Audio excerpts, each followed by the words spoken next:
What screams pretending to be upper class? I work at an exotic car rental branch. I have plenty of customers that rent our cars and ask us to take the tags off the keyring.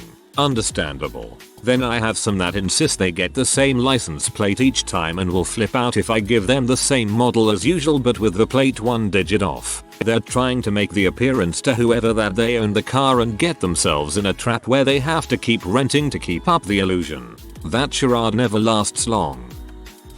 Taking out loans to get your family on a little vacation. My friend is doing this. I told him to save up for a trip like that. Apparently stuff around the house is stressing both him and his so badly with their kids that they are fighting over taking out $20k or $30k to go on a vacation. One vacation, then it's back to fighting and whatnot. Absurd. Imagine knowingly going into debt to go on one vacation. They both work too, which is even more baffling. Saw some guys at a stoplight in a convertible 6 Series BMW with the top down blasting music and wearing expensive clothes. I can see his dashboard. Every possible warning light was on. To be fair, in a bimmer those lights probably came on the day he bought it. Wearing brand clothes that have the huge name of the brand on them. I used to work in one of the brand stores and these were literally made for the lower class that wants to show off. More expensive and higher quality items never had this flexing on them. As a poor, I've noticed that less is more when it comes to casual fashion. Rich people on Instagram are probably mostly fake rich, buying followers. If I were a billionaire, I would not want to be tagged partying on a yacht, especially not in 2020. The only rich people that like to be tagged on their yachts are stupid kids and celebrities that make a living off being a public figure. Most mega rich people that can afford a yacht don't want people to find them through social media. Talking down to working class people. Don't get me wrong, there are definitely snootier upper class people, however in my interactions with them as a working class person in services they've always been extremely nice. My guess is because we both know who we are in society, so there are no pretensions. Fake upper class people have to completely reinforce the class divide. It had to be absolutely clear that they are and always have been above you. Part of me thinks it's resentment at what they might have used to have been, and the other part thinks it's how they think other upper class people behave. We don't get anything that scream pretending to be upper class in Australia at the moment. Thanks to our mining sector, at the height of the boom, someone could leave high school, get some tickets, and pretty much walk into a 6-figure job on the mines. So the young man driving around in an expensive muscle car while covered in tattoos, slabs of beer in the back, may not be pretending, but could be a cashed up bogan.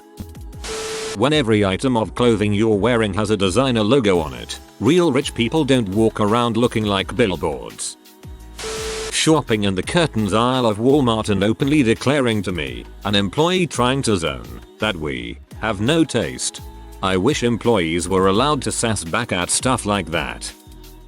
I used to be concerned about how I looked dressed when going to a high-end retailer. Now I simply don't care. If they won't serve me when wearing jeans, then I'll just go somewhere else.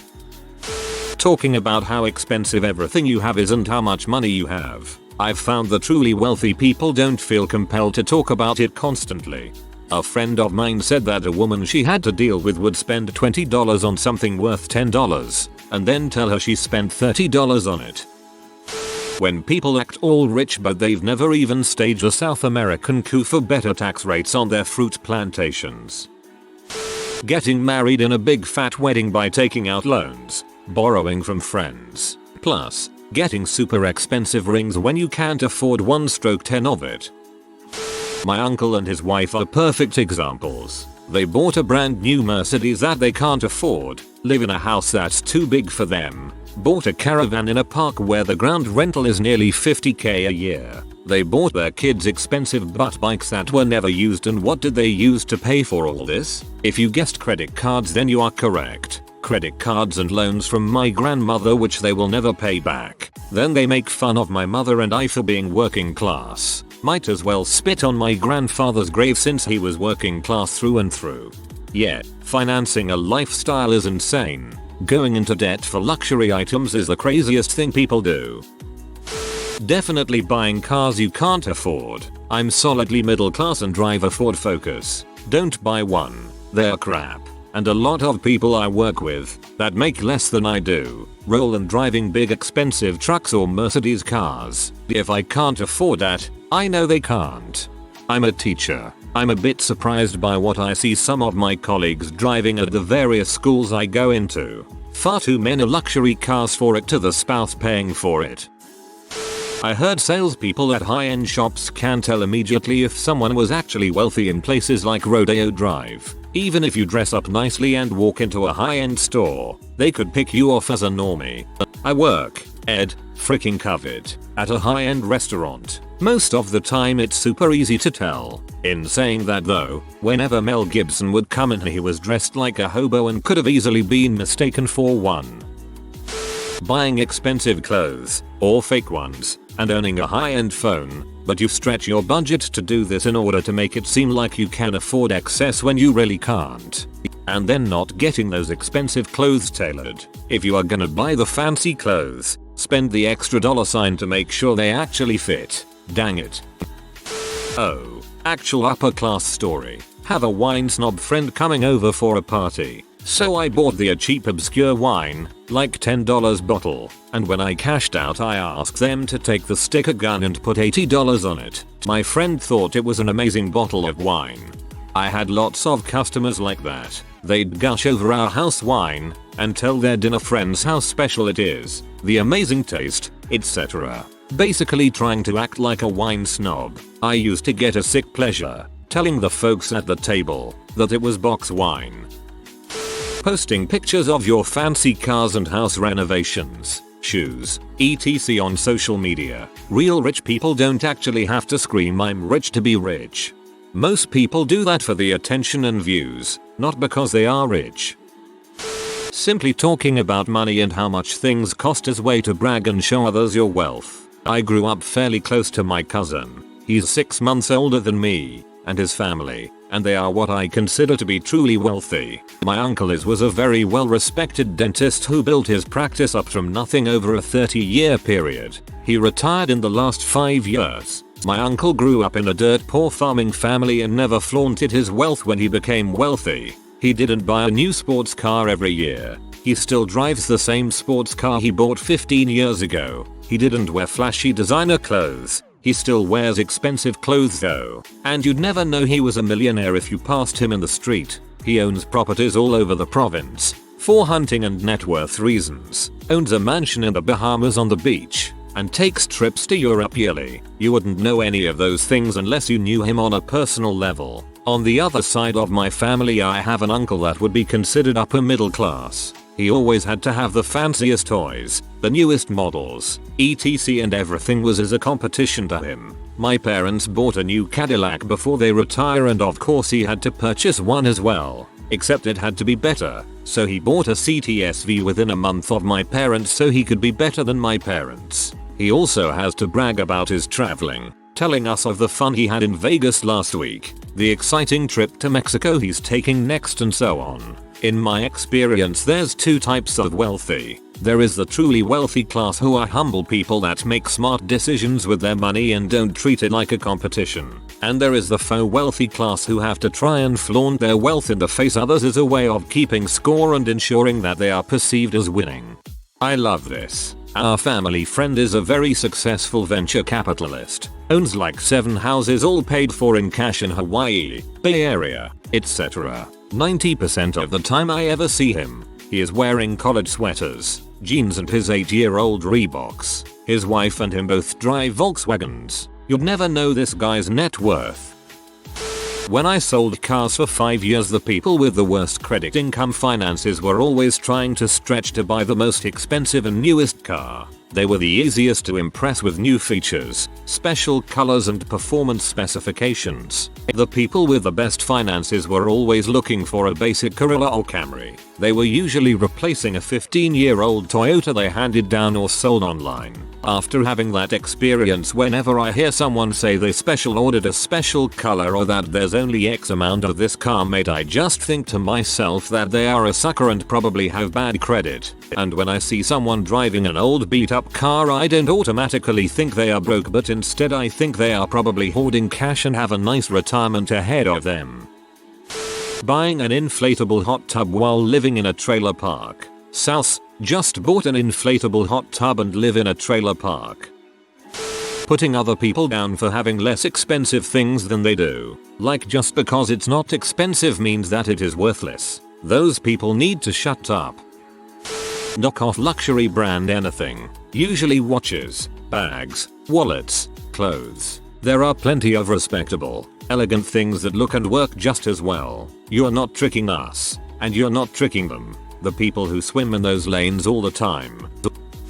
My ex comes from a really, well, kinda fricked up family. Her dad is a multimillionaire who cheated on her mom and wound up leaving, and was by all accounts not a great husband, father, or man. But after he left, my ex's mom became a professional alimony hound. She never got a high school diploma and worked part-time as a hairdresser, but was a single mom in a house that must have been worth $1 million plus. It was clear based on the way she spoke that she was living paycheck to paycheck on gross child support and alimony checks, funding a lifestyle that would disappear completely if something happened to her ex-husband. Her home is the most ridiculous thing I've ever seen. Multiple formal dining rooms, mismatched hardwood furniture everywhere. For some reason every TV is hidden in a closed closet, etc. But the weirdest freaking thing, is that there are no clocks in the house. 25 mirrors. There's not a spot in the home where you can't find your reflection, but you never know what time it is.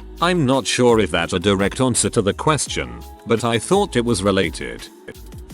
My boyfriend tried to convince me that if I bought a KitchenAid that we'd need to leave it on the counter so people would notice that we could afford to spend $250 on a kitchen appliance. I would love to have one, but I don't bake enough to justify it, and if I ever get one it's going to be stored when I'm not using it because I hate clutter on my counters.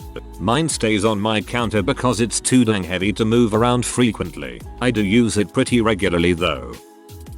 My aunt has a house in a really expensive area of Dublin, D4. She speaks as if she was born in that posh area. However, we're from a crappy little village in the middle of nowhere in the middle of County Limerick. My uncle and father speak with the local accent. She and her children live off Aldi ready-made meals while she buys expensive designer clothes that spend most of her salary. She also gets my grandfather to pay her rent. Also, her children don't always have shoes that fit them or even are a size too small. They're often tiny on them. Started reading this thinking, well, at least she's budgeting to fund her clothes. Read further on. Surely that's borderline child abuse. Most people that you look at and say wow they must be loaded are likely living beyond their means. Basically anyone talking about how much money they have is pretending. My friend works at a bank and he says this all the time. All the time they will see people pulling up in a Mercedes, Rolex, and name brand clothes only to have less than $500 in the bank. Meanwhile, they will get a dude who pulls up in a beater truck with just plain clothes who has $3 million in the bank. Money talks, wealth whispers. I have always liked this saying. A lot of people with real substantial wealth, you don't hear about too much about it from them. I like these people. I like to add new money screams. Making sure you have the best of everything: expensive car, top of the line everything, luxury vacations twice a year, while barely living paycheck to paycheck, subtly working into conversations the expense of things you own, refusing to eat at a restaurant with less than 4 stars because those other places have trashy customers. People with everything high-end brand name, Mercedes car, Beats earphones, the latest iPhone, etc. All while they live in a crappy 2-bedroom apartment they share with their cousin for the last 5 years, while working a mediocre warehouse job. If Beats are high-end, then frick it, I'm out. Also, dang Americans, if I work at a mediocre warehouse job I can barely afford a beat-up Kia and a Xiaomi phone, not a Mercedes and an iPhone. I work at a bank. My clients who earn in the $100k, $200k range are mostly, not all, but mostly, freaking pretentious twats, while the ones earning $1 million are lovely, humble people. Just my personal experience, but have worked there for over a decade and this holds up pretty well. So, conspicuous consumption, ugly big houses, flashy things, diamonds, gold, handbags with labels, leopard print clothes, fur, branded goods, Too much plastic surgery. I think I'll stop here as it's not making me feel like a nice person. I feel as though my mind just flashed through most of Essex. According to the culture of my country, women wearing crap ton of gold jewelries and men wearing blazer suits everywhere, even if the temperature is through the roof. Only talk about money and brands. I had a scholarship in one of the top-notch schools in my country and you could understand who is upper class really, who is faking. 1. Fake ones. You this brand. You that brand. My chauffeur brings us blah blah blah. We've been to a. 2. Real ones. I am gonna take the subway and I need to work to this to that. Let's go camping.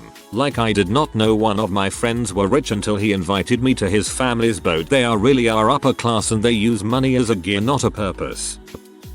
Anything Supreme. It's crazy. Supreme marked bricks are selling for $1,000 on eBay. There's a kid at my school who's a walking Supreme advertisement. So much of the stuff he's wearing is branded and is always bragging about how rich he is. He's not. He just cares enough about looking like it that he's willing to spend money he doesn't have. It's kinda sad tbh. So my husband and I grew up in the same area with dads who made about the same amount of money, middle class, and stay-at-home moms. But our upbringings were very different. My husband's parents were terrible with money. They tried to look upper middle class. They made poor financial decisions trying, like refinancing their homes and using the money to buy new TVs and go on vacations they couldn't afford, eating out multiple times a week, never buying generic anything, always shopping at Nordstrom and Macy's. As a result, they are now penniless and living in the same home they bought in the 80s. Like, it's exactly the same as when they bought it, and my Mill still doesn't understand how to be financially responsible. She takes cruises every year and multiple trips to Disneyland. Meanwhile, she is underwater on her home, almost 65 and has zero money put away for her retirement. On the other hand, my parents shopped secondhand, pinched every penny. Our vacations were camping trips. My mom saved money buying generic everything. Taught me how to grow our own food, patch clothes, cook meals at home instead of eating out. We had chickens and would sell their eggs to neighbors. My mom worked as a janitor on the weekend. They didn't care about appearances. They just put their heads down and planned for their future. They did refinance their home as well, but they always put the money back into the house, putting a new roof on it, turning the garage into a bonus room bedroom, building a large shop in the backyard, bumping out the dining room. As a result, the home they bought in the 80s is now beautiful and worth $500,000. They have investments and a large retirement. They have a lake house they spend the summer at. My dad could leave work anytime and they could live quite comfortably. Don't go broke trying to look like you aren't. Look broke while saving for your future. This is the truth, right here. When you drive a fancy car and wear fancy clothes but come into an auto shop and want to get the $20 basic oil change instead of the $30 oil change your manufacturer recommends, refusing any other work to be done, and at the end of it all complain about the cost. For your information, basic is 5W30 conventional, the reg was 0W20 full sin. Has anyone said, renting a mansion and being behind on payments for your Ferrari so you can trick a gay redneck into selling you his zoo yet?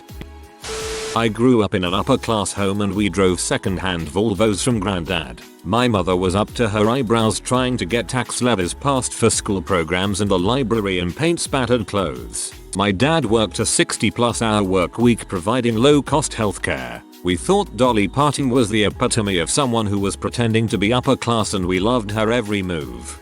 Everything I've heard about Dolly's character and behavior screams class to me. TBH. Not upper class, but class that transcends economics. I don't think she ever pretended. She just had a sense of style that was very specific to her personal history. And I say this as someone who learned there were pants not made from denim when I was 17. Nice brand new car financed for 7 years but think they are hot crap for having it. Is the 68 in red a good thing?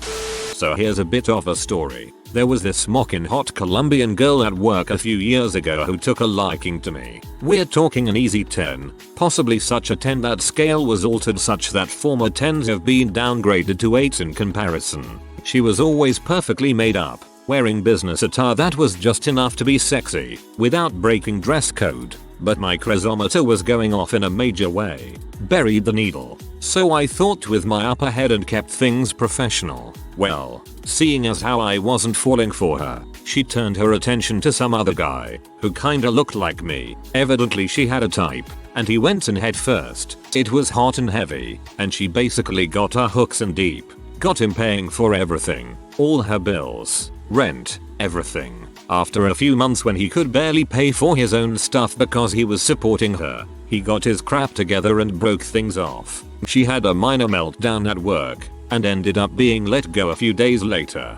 After the dust settled, it became clear that she was the queen of the gold diggers. She supported a lavish lifestyle, a 5-bedroom house, a Mercedes and a BMW, expensive clothes and jewelry, etc. because she'd managed to bleed every guy she'd ever dated dry.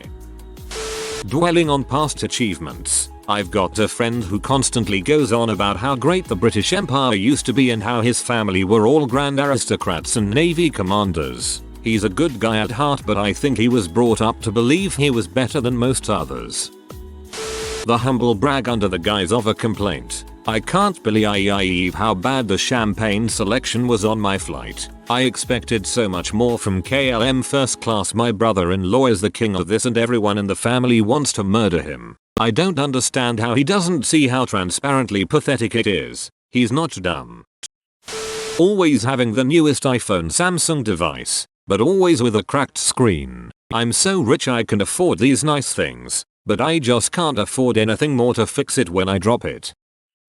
I've worked at a private golf club and a luxury hotel too. One thing I've noticed is that there are two minds of rich. The first are those who think they're rich. These people are dismissive to those serving them, picky about what they eat, and will always demand an upgrade to the best room in a hotel. As an example, a guy who checked into the hotel with me became furious that I didn't know who he was, or who he worked for, despite it being my second week there. When he went up to the room, he called back down and screamed at me that this was not his usual upgraded room and that I wasn't good enough to serve him. The second kind are those who know they're rich. These people are the best and kindest people, because they don't have to prove anything. We had a couple stay with us in our hotel who were so kind to us. They were VIPs, but we were unable to upgrade them. To which they laughed and said, "Don't worry about us. There are other people who need the space." They memorized all our names and bought us all gifts when they departed. We only found out that we're filthy rich when they mentioned in a passing conversation that owning 11 houses involved too much paperwork. If you are new to the channel, you can subscribe. I publish new videos every day. Until then, check another video.